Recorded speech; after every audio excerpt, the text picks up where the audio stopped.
স্বামীকে চেনা। ছোট্ট একটা গল্প আছে, আজকে একটু সময় আমি বেশি নিচ্ছি যেহেতু শেষ করে দিতে চাচ্ছি। আমি বেশি নেব না, ইনশাআল্লাহ আশা করি 5-6 মিনিটের মধ্যে শেষ করব। স্বামীকে চেনা। স্ত্রীদের উচিত হচ্ছে স্বামী কি পছন্দ করেন, যেহেতু স্বামী আপনার প্রিয়জন, আপনি স্বামীকে কাউন্টার পার্ট হিসেবে দেখবেন না। তিনি আপনার প্রতিদ্বন্দ্বী নন। সুখী পরিবারের মধ্যে স্বামী হচ্ছে স্ত্রীর প্রিয়তম ব্যক্তি। অতএব স্বামী কি পছন্দ করেন, স্বামী কি পছন্দ করেন না, এটা স্ত্রীকে জানতে হবে। এখানে ছোট্ট একটা গল্প আপনাদের সামনে বলছি। এই গল্পটা উল্লেখ করেছেন মাজান আল ফুরাই। তিনি বলছেন, একজন স্বামী তার বন্ধুকে বলল যে আমি 20 বছর ধরে সংসার করছি, অথচ আমার স্ত্রীর মধ্যে আলহামদুলিল্লাহ এমন কিছু দেখিনি যা আমাকে রাগান্বিত করে। তখন বন্ধু খুব আশ্চর্য হয়ে বলল, কিভাবে এটা সম্ভব, কিভাবে করলে বলো তো দেখি, পুরো ঘটনাটাই আমাকে খুলে বলো। তখন স্বামী বললেন যে আমি যখন বিবাহ করলাম, প্রথম রাতে আমার স্ত্রীর কাছে গেলাম, তার দিকে আমার হাতটা একটু বাড়িয়ে দিলাম, সৌহার্দ্যের হাত, মমতার হাত বাড়িয়ে দিলাম। স্ত্রী আমাকে বলল, একটু ওয়েট করুন প্লিজ, আমি আপনাকে কিছু বলবো হে আবা উমাইয়া। আরবরা আবার আবু উমাইয়া মানে কুনিয়ার ধরে কথা বলে, আমাকে একটু কিছু কথা বলার সুযোগ দিন, বলে বলো। তখন স্ত্রী শুরু করলো যেভাবে, যেমন বললো আলহামদুলিল্লাহ ওয়াসসালাতু ওয়াসসালামু আলা রাসূলিল্লাহ, ছোট্ট খুতবা দিয়ে শুরু করলো। বলল, আমি আপনার কাছে এমন একজন অপরিচিত মহিলা, আমাদের বিবাহবন্ধন হয়েছে আজকে প্রথমবারের মতো আমাদের সাক্ষাৎ হচ্ছে, সুতরাং এখনো তো পরিচিতি আমাদের ফুল হয়নি। আমি জানি না আপনার কি আখলাক, আমাকে আপনি বলুন যে আপনি কি পছন্দ করেন, তাহলে সেটি আমি করব, আর আমাকে বলুন আপনি কি অপছন্দ করেন, তাহলে সেটি আমি বর্জন করব। এভাবে এতটুকু কথা বলে তিনি কি বললেন, যেটা আমরা খুতবায় বলি, আকুলু কাউলি হাদা ওয়া আস্তাগফিরুল্লাহ লি ওয়া লাক। আমি আমার এই কথাটা আপনার সামনে পেশ করলাম, আর আপনার জন্য আমার জন্য আল্লাহর কাছে আমি ইস্তেগফার করছি। সুবহানাল্লাহ। অনেকে হয়তো বলবেন, আরে এটা তো দেখি ওয়াজ করতেছে বাসর রাতে, এটা তো অস্বাভাবিক রকম লাগতেছে। বাসর রাতে আমরা শুনি অন্যরকম সোহাগী কথাবার্তা, যেটা সাহিত্যের মধ্যে, গল্পের মধ্যে, উপন্যাসের মধ্যে আমরা পড়ি। আমি এখানে আমার থেকে অ্যাড করছি। সেটা হলো, দেখেন, গল্প উপন্যাস আমাদের চিন্তা চেতনা কালচার পাল্টে দিয়েছে।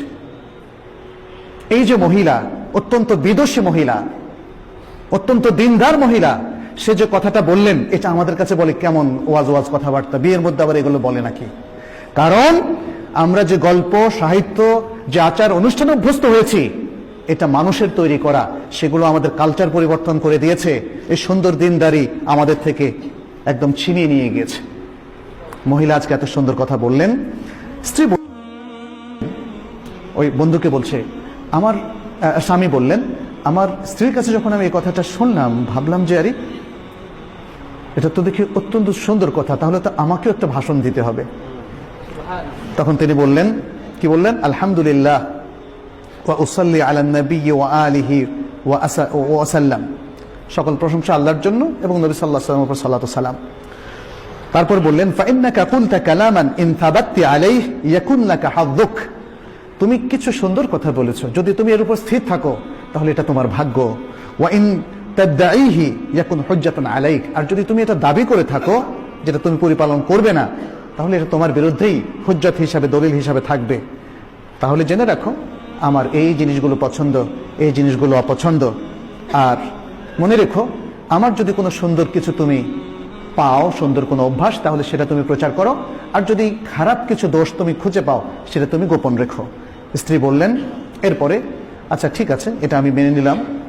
আমার পরিবার পরিজন যদি আপনার সাথে দেখা করতে আসে, এটা আপনার কাছে কেমন মনে হবে, কেমন ভালোবাসবেন আপনি? বলল যে খুব বেশি জিয়ারত করুক এটা আমি চাই না, মাঝে মাঝে করতে পারে। এরপরে তিনি বললেন, স্ত্রী জিজ্ঞেস করলেন যে আপনার প্রতিবেশীদের মধ্যে আপনার ঘরে কারা কারা আসুক বলে আপনি মনে করেন এবং কাদেরকে আপনি নিষেধ করেন? তখন তিনি বললেন যে আমার প্রতিবেশীদের মধ্যে এরা খুবই সজ্জন ব্যক্তি, এরা আমাদের বাসায় আসতে পারে, আর এরা অসৎ, এরা আমাদের বাসায় আসবে না। এই তারপরে স্বামী তখন তার বন্ধুকে বললেন যে ওই রাত্রে ছিল আমার জীবনের সেরা রাত, একটা সুন্দর রাত আমি যাপন করলাম আমার স্ত্রীর সাথে। এরপরে আরেকটা ঘটনা তিনি বললেন যে 1 বছরের মাথায় এভাবে চললো, আমি আমার স্ত্রীকে খুব ভালো স্ত্রী হিসাবে পেয়েছি। এবং তারপর আমার শাশুড়ি একদিন 1 বছরের মাথায় আমি এসে দেখলাম আমার বাসায় আসলেন, আমাকে জিজ্ঞেস করলেন যে তোমার স্ত্রীকে তুমি কেমন পেয়েছো? আমি বললাম অত্যন্ত ভালো স্ত্রী হিসাবে আমি পেয়েছি, যিনি আপনার কন্যা।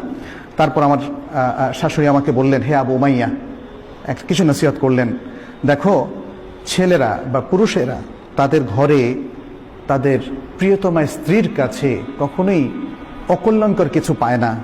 সুতরাং তুমি তোমার সেই স্ত্রীকে কিছু আদব শেখাও, কিছু শেখাও, এবং তাকে তুমি ভদ্র করো, শালীন করো, সুন্দর করো।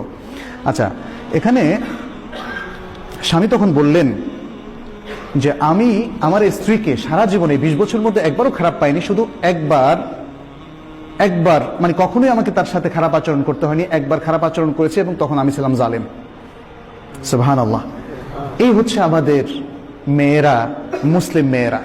কিন্তু আজকাল এই মুসলিম মেয়েদের মধ্যে যে জিনিসটা ঢুকেছে, অপকালচার ঢোকার কারণে আজকে আমাদের মেয়েরা আসলে বিভ্রান্তির পথে হাঁটছে, ফলে নানা রকম পতন দেখা দিচ্ছে।